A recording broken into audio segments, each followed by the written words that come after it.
All right, so here we go, bottle basics. I'm still doing this in one take, but I mean, I couldn't keep doing it on my cell phone because frankly, as a former production degree person, I just like higher production value. So here we are. Today's bottle basics, we are looking at Lagrimas del Valle Reposado, the 2023 El Sabino. So like all of these bottle basics episodes, I am still going to do this entirely uncut. I just wanted to improve the production value. So, I got a mic hiding right here and I've got natural lighting. So we'll see how that's going. But, I just figured why not pull out the big camera. So anyways, as we've talked about before, Lagrimas del Valle, the name translates to Tears of the Valley, and that's really inspired by some of these classic old Mexican love songs, where it's a very kind of sad, happy vibe. It's the vocalist, the singer-songwriter is talking about the love that was lost, but also the joy that it was brought. So that's kind of the initial inspiration of it. I've always also interpreted it as the Tears of the Valley being the tears, literally the distillate, the tequila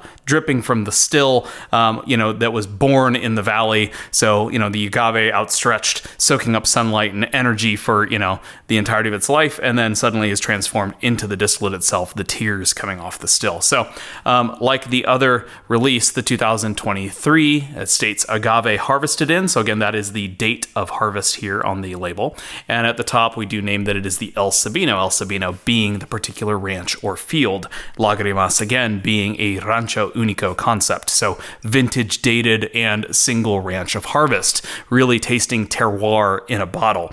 El Sabino here is the name of the ranch. And again, agave harvested in 2023 and rancho unico. So a unique single ranch.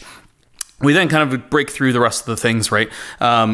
100% puro de agave, meaning that 100% of the agricultural fermentable materials are sourced entirely from the blue agave.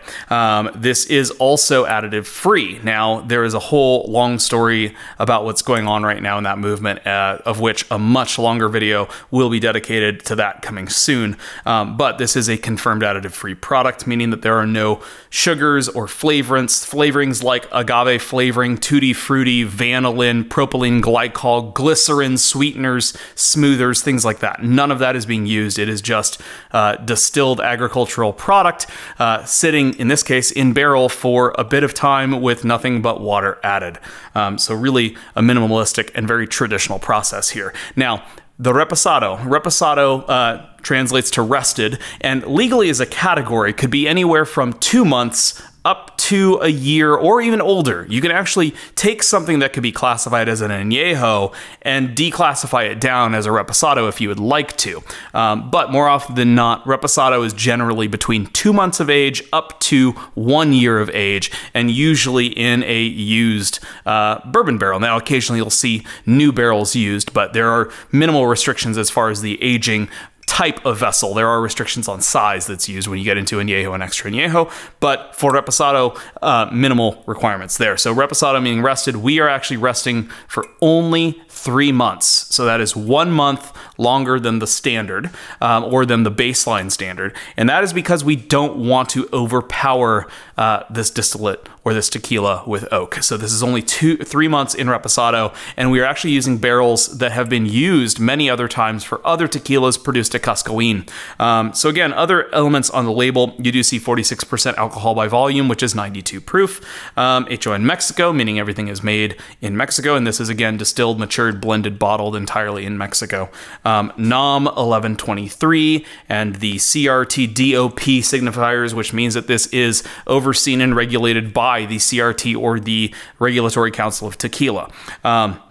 Again, similar to the Plato, we have the notes here on the side that basically tell some of the details for the tasting notes, but also the details for the field itself. El Sabino in particular being located in Tulchitlan, which is where the Guachimontones are. And the Guachimontones, again, these are some of the world's only circular pyramids, and it is a UNESCO World Heritage Site. I strongly recommend Googling Guachimontones. Do your best on the spelling if you can. It is really pretty incredible seeing some of these archaeological archaeological sites in Mexico. Anyways, I digress. On the other side of the label, we then denote that the rancho location is in Tulchitlan in Jalisco, that the elevation is at 1,261 meters above sea level, and that the average agave Brix at harvest were 40%. Now, I mentioned this previously on the Plata video for El Sabino, but I'm going to bring it up again on the Reposado because this is hugely important. I am a lifelong agave geek. I have been obsessed with tequila since I turned 21 years old. I mean, tequila was the category that I immediately was gravitated towards and loved learning about the agave. To my knowledge, the highest sugar content agave I've tasted prior to the launch of Lagrimas was at 32% Brix content. Now, Brix is the measurement of sugar content fermentable sugars in the plant itself. You utilize typically a refractometer in the field, and that will give you the measurement of soluble sugars or sugars that are in solution in that particular agave. That's also the same measurement that's used for wine. Again, higher Brix content not only usually means higher sugars, which means more fermentable sugars, which means arguably better production or yield, but also means greater complexity of flavor, because more sugars translates to more acids, which translates to just more.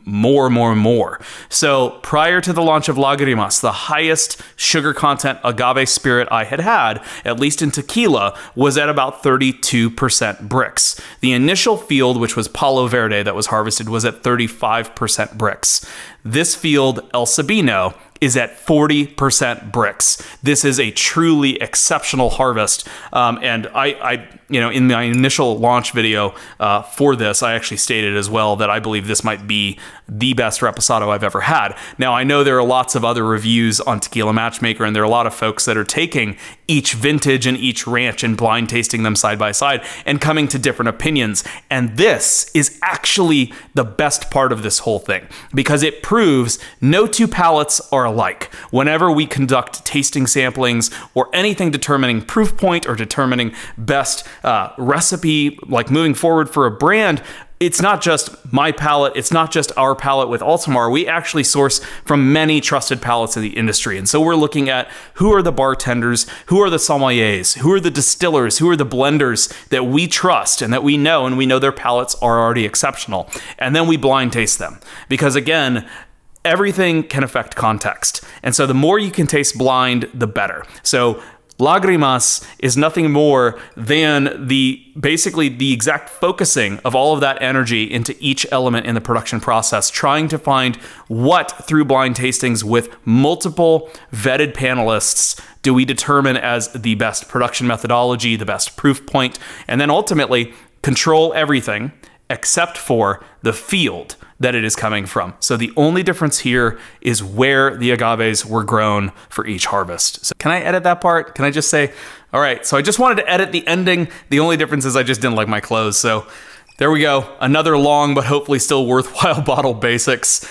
The 2023 Lagrimas del Valle El Sabino Reposado, one of my absolute favorite Reposados out there, and from some of the very best agave I've personally ever had. Cheers.